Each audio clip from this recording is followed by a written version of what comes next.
اعوذ باللہ من الشیطان الرجیم بسم اللہ الرحمن الرحیم۔ حضرت اویس کرنی ایک تابعی بزرگ ہیں۔ ان کے بارے میں حضرت سیدنا ابو ہریرہ رضی اللہ تعالیٰ عنہ سے مروی ہے، رحمت عالم نے ارشاد فرمایا، بے شک اللہ پاک اپنے بندوں میں سے ان کو زیادہ پسند فرماتا ہے جو مخلص اور پرہیزگار اور گمنام ہوتے ہیں، جن کے چہرے غرد آلود بھوک کی وجہ سے پیٹ کمر سے ملے ہوئے اور بال بکھرے ہوئے ہوں۔ اگر وہ امیر لوگوں کے پاس جانا چاہیں تو انہیں اجازت نہیں ملتی، اگر کسی محفل میں موجود نہ ہوں تو ان کے متعلق سوال نہیں ہوتا، اگر موجود ہوں تو کوئی اہمیت نہیں دیتا، اگر وہ کسی سے ملاقات کریں تو لوگ ان کی ملاقات سے خوش نہیں ہوتے، اگر وہ بیمار ہو جائیں تو کوئی ان کی عیادت کے لیے نہیں آتا، اور جب وہ مر جاتے ہیں تو لوگ ان کے جنازے میں شرکت نہیں کرتے۔ صحابہ کرام نے عرض کیا، یا رسول اللہ، ایسے لوگوں سے ہماری ملاقات کیسے ہو سکتی ہے؟ آپ صلی اللہ علیہ وآلہ وسلم نے ارشاد فرمایا، اویس کرنی انہی لوگوں میں سے ہیں۔ صحابہ نے عرض کیا، یا رسول اللہ، اویس کرنی کون ہیں؟ آپ نے ارشاد فرمایا، اس کا قد درمیانہ، سینہ چوڑا، رنگ شدید گندمی، داڑھی سینے تک پھیلی ہوئی ہے، اس کی نگاہیں جھکی ہوئی ہیں، اپنے سیدھے ہاتھ کو الٹے ہاتھ پر رکھ کے قرآن پاک کی تلاوت کرتا ہے، زارو قطار رونے والا ہے، اس کے پاس دو چادریں ہیں، ایک بچھانے کے لیے اور دوسری اوڑھنے کے لیے، دنیا والوں میں گمنام ہے لیکن آسمانوں میں اس کا خوب چرچا ہے، اگر وہ کسی بات پر اللہ پاک کی قسم کھا لے تو اللہ پاک ضرور اس کی قسم کو پورا کرے گا۔ کل بروز قیامت نیک لوگوں سے کہا جائے گا تم لوگ جنت میں داخل ہو جاؤ، لیکن اویس کرنی سے کہا جائے گا تو ٹھہر جا اور لوگوں کی سفارش کر، چنانچہ وہ قبیلہ رابیہ اور مزیر کے لوگوں کی تعداد کے برابر گنہگاروں کی سفارش کرے گا۔ پھر آپ نے حضرت عمر فاروق رضی اللہ تعالیٰ عنہ اور حضرت علی رضی اللہ تعالیٰ عنہ کو مخاطب کر کے ارشاد فرمایا، جب بھی تم دونوں کی ملاقات اویس کرنی سے ہو تو اس سے اپنے لیے دعائے مغفرت کروانا۔ حضرت عمر فاروق رضی اللہ تعالیٰ عنہ اور حضرت علی رضی اللہ تعالیٰ عنہ 10 سال تک حضرت اویس کرنی کو تلاش کرتے رہے، لیکن ان کے بارے میں معلومات نہ ہو سکا۔ پھر جس سال امیر المومنین حضرت عمر فاروق رضی اللہ تعالیٰ عنہ کا انتقال ہوا، اسی سال آپ رضی اللہ تعالیٰ عنہ نے حج کے موقع پر جبل ابو قیس پر کھڑے ہو کر لوگوں سے مخاطب ہوتے ہوئے بآواز بلند فرمایا، اے یمن سے آنے والے حاجیوں، کیا تم میں سے کوئی اویس نامی شخص موجود ہے؟ یہ سن کر ایک بوڑھا شخص کھڑا ہوا اور عرض کی، ہم نہیں جانتے کہ آپ کس اویس کے متعلق پوچھ رہے ہیں۔ ہاں، میرا ایک بھائی ہے جس کا نام اویس ہے، لیکن وہ تو بہت غریب اور عام سا آدمی ہے، وہ اس قابل کہاں کہ آپ اس کے متعلق سوال کریں، وہ تو ہمارا چرواہا ہے اور ہمارے ہاں اس کی کوئی قدر نہیں ہے۔ یہ سن کر حضرت عمر بن خطاب رضی اللہ تعالیٰ عنہ بہت غمگین ہو گئے، اور حضرت اویس کرنی کے بارے میں اس شخص کا اس طرح بولنا آپ کو سخت ناگوار گزرا۔ تھوڑی دیر بعد آپ رضی اللہ تعالیٰ عنہ نے اس بوڑھے شخص سے پوچھا، تیرا وہ بھائی کہاں ہے؟ کیا وہ ہمارے حرم میں موجود ہے؟ اس نے جواب دیا، جی ہاں، وہ حرم شریف میں ہی موجود ہے، شاید اب وہ میدان عرفات کی طرف گیا ہوگا۔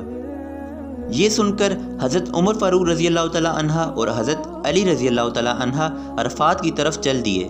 جب وہاں پہنچے تو دیکھا کہ وہ عاشق صادق ایک درخت کے نیچے نماز پڑھ رہا ہے اور اونٹ اس کی ارد گرد چل رہے ہیں۔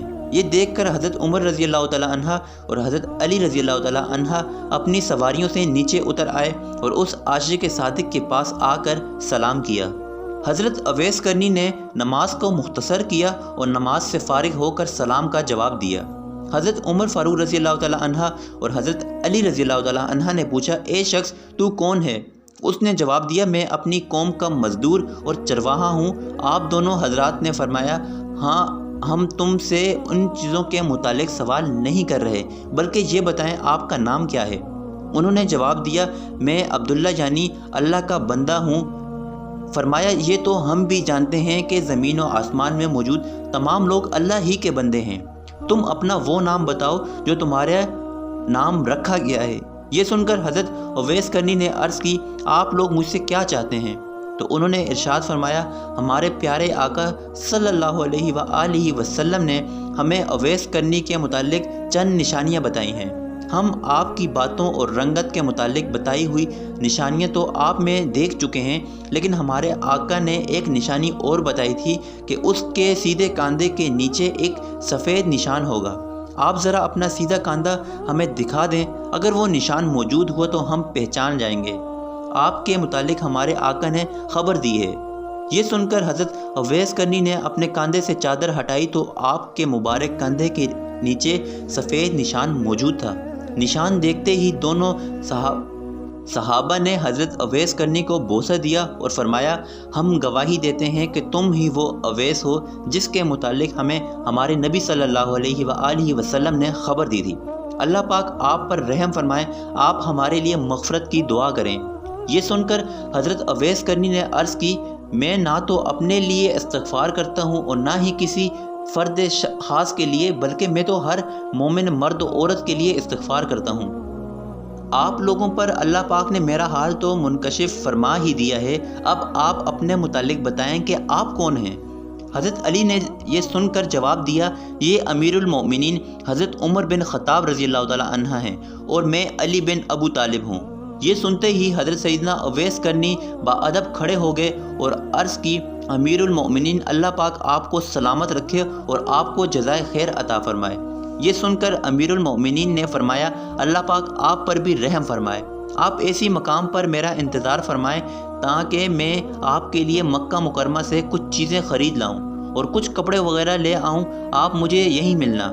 آپ رحمۃ اللہ نے عرض کیا، حضور آپ تکلف نہ فرمائیں، شاید آج کے بعد میں آپ کی زیارت نہ کر سکوں گا اور پیسوں کا کیا کروں گا؟ آپ رضی اللہ تعالیٰ آپ دیکھ ہی رہے ہیں، میرے پاس اون کی 2 چادریں موجود ہیں، میں انہیں پھاڑ تو نہیں دوں گا، اور یہ دیکھیں میرے پاس چمڑے کے جوتے ہیں، میں اتنی جلدی انہیں بیکار تھوڑی ہی کروں گا۔ باقی رہا پیسوں کا مسئلہ، تو میری قوم والے مجھے اونٹوں کی رکھوالی اور ان کو چروانے کے بدلے 4 درہم مجھے دیتے ہیں، جو میرے لیے کافی ہیں۔ اے امیر المومنین، میرے اور آپ کے سامنے ایک تنگ اور دشوار گزار گھاٹی ہے جسے صرف کمزور اور ضعیف لوگ ہی عبور کر سکیں گے، بس ہو سکے تو اپنے آپ کو ہلکا کر لیں، اللہ پاک آپ پر رحم و کرم فرمائے۔ یہ سن کر حضرت عمر نے اپنا دورہ زمین پر مارا اور فرمایا، اے عمر، کاش تجھے تیری ماں نے جنا ہی نہ ہوتا، کاش وہ بانجھ ہوتی۔ پھر فرمایا، کیا کوئی ایسا ہے جو مجھ سے خلافت کو اس کی ذمہ داریوں اور اس کے ثواب کے ساتھ قبول کر لے؟ حضرت اویس کرنی نے عرض کی، اے امیر المومنین، جو کوئی اللہ پاک سے ڈرتا ہے وہ اس سے دور بھاگتا ہے، ہماری جدائی کا وقت آ گیا ہے، اب آپ ایک طرف تشریف لے جائیں اور میں دوسری طرف چلا جاتا ہوں۔ چنانچہ امیر المومنین حضرت عمر فاروق رضی اللہ تعالی عنہ اور حضرت علی رضی اللہ تعالی عنہ مکہ مکرمہ کی طرف تشریف لے گئے اور آپ رحمت اللہ اونٹوں کو لے کر دوسری طرف چل دیے اور اونٹوں کو قوم کے حوالے کر دیا، پھر سب کام چھوڑ کر صرف اللہ پاک کی عبادت میں مشغول ہو گئے اور یہ بھی آخر اپنے خالق حقیقی سے جا ملے۔